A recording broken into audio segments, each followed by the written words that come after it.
Live from Fargo and serving you on TV, online, and on the go. This is Valley News Live at 6. Breaking news for you from the northern end of the valley. One person is dead after a crash on Interstate 29. We want to show you a couple of photos a viewer sent us from the crash scene. Authorities say that 2 SUVs were involved. The crash happened about a couple of hours ago, just 3 miles north of Hillsboro. Valley News Team's Katie Opperly is on the scene with the very latest. And Katie, what can you tell us?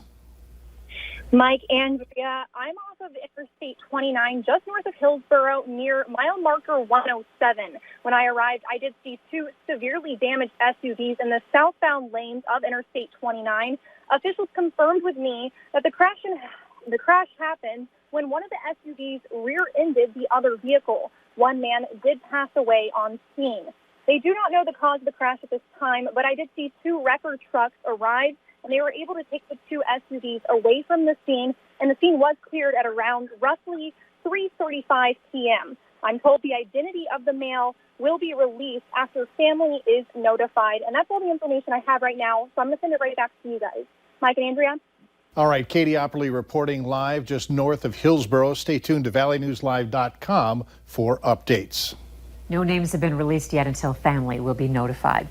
On to our weather. There's nothing better than firing up the grill on a nice day. And our Wednesday has been a good one. So good that Hutch hightailed it over to his South Fargo home to get in on their backyard barbecue. Hutch?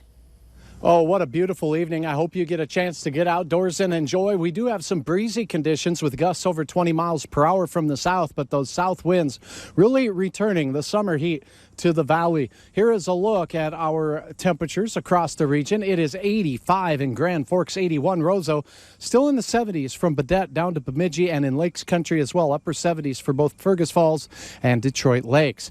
Here's a look at our conditions on the satellite and radar. Thunderstorms firing out to the west. Some of those could be severe. They're a long ways out, though. We'll have details on your hour-by-hour forecast on when they'll be getting into our neck of the woods. Right now, they're pretty much a staple in the western part of the state. So that means a pretty quiet evening here in the Red River Valley, with temperatures eventually slipping into the 70s as we approach the sunset hour. Grand Forks, similarly, you'll be in the same boat. It looks like breezy conditions through sunset. A better chance in the Devil's Lake Basin at seeing a couple of those showers and thunderstorms. And I want to introduce you to tonight's winner. I got to get up here to the table. We don't want to interrupt the Cashwise Backyard Barbecue Steak here, but boy, I tell you what, Violet Osland, the winner. Where did you sign up to win? Moorhead Cashwise. Very good. And how was everything? Wonderful. Very good. Now, we're here celebrating your win of the Backyard Barbecue, but we're also celebrating a birthday that's upcoming, huh? Well, my husband's 90th birthday will be September 3rd. Ooh, introduce us to your husband. My husband is Daryl right here. All right. Daryl, well, happy birthday from all of us. And have you been in the Fargo area most of that time? Well, no, not necessarily. About the last, we've come here, moved in 1960. Okay, a fair amount of time. Well, happy birthday to you. How was the steak?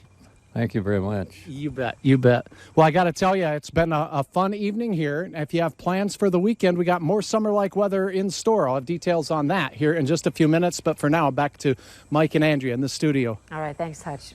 Some people are experiencing an uneasy feeling as they walk through a park in the valley. Camouflaged cameras have been discovered along a path in Grand Forks. Valley News Team's Veronica Marshall investigated and found out who put the cameras there and why.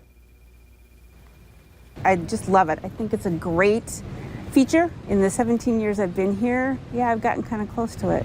Kim Greendahl loves Grand Forks' Greenway, but she also knows there are some risks when it comes to using the trail system. I think I have natural security concerns that anyone should have, especially when I'm by myself. It's 2,200 acres, 2.5 times the size of Central Park in New York City.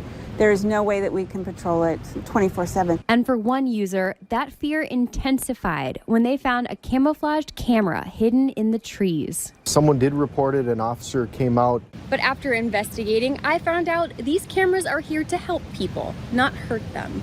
We have installed a few of the trail cams along the trail system.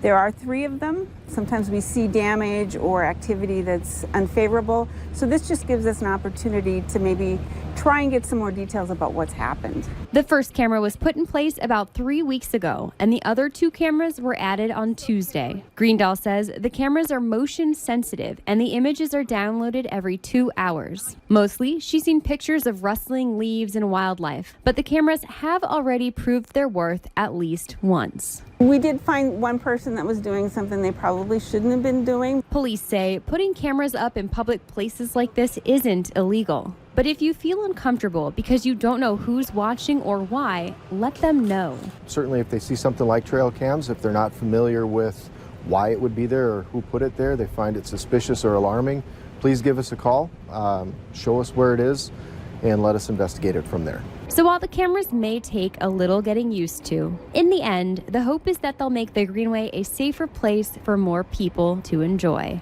I just like to see people using it and hopefully forming communities out of that. In Grand Forks, Veronica Marshall, Valley News Live. Cameras will also capture who's using the trails and when. They're mobile, so they won't always be in the same place. But as she reported, if you have any concerns, reach out to the police or the city. The cameras were paid for with Greenway funds. Fargo police are asking for your help locating these persons of interest in an ongoing investigation. If you have any information about them, you're urged to call Fargo Police's tip line, 701-730-5777. Reference photos 118 or 119. Police are also asking for help identifying these persons of interest in multiple downtown cases. Again, call authorities if you have information. And over in Moorhead, police are asking for your help locating 58-year-old Gerald Cole Sr. He has multiple open warrants for theft. Police are warning car dealerships about him. He has been known to request to test drive a vehicle and then not return them. If you have any information about him, you're urged to contact dispatch 701-451-7660. The U.S. Marshal in North Dakota is warning you about 2 scams hitting the area. In one, you'll receive a call from someone claiming to be with the Social Security Administration.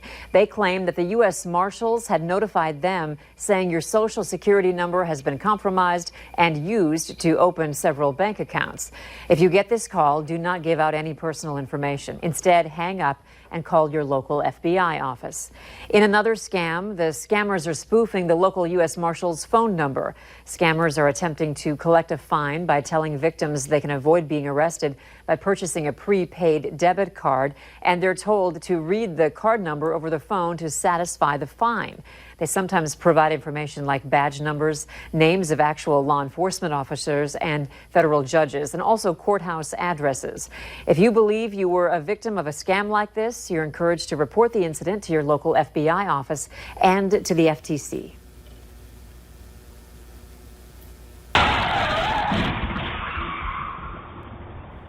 Yesterday, we told you about a high-speed crash that left a car smashed into a tree Sunday evening in the Prairiewood neighborhood. Those neighbors also told us this isn't the first time something like this has happened, calling it a dangerous stretch of road and that they want the city to step in to help. It gets to be fairly fast traffic in today's world, and I don't think the Prairiewood corners are set up good enough for that. There's something that needs to be done on this corner, whether it's the flashing lights, whether it's the stop sign, whatever it be, it needs to be done. City workers tell us they haven't had any complaints in Prairiewood since 2014 and can't do anything until they do.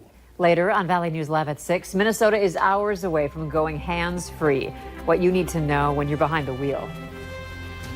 A pretty fair day as we head through our Wednesday. We do have a few storms and more summer-like temperatures heading your way. I'll have details in your hour-by-hour forecast coming up. Join us after the break.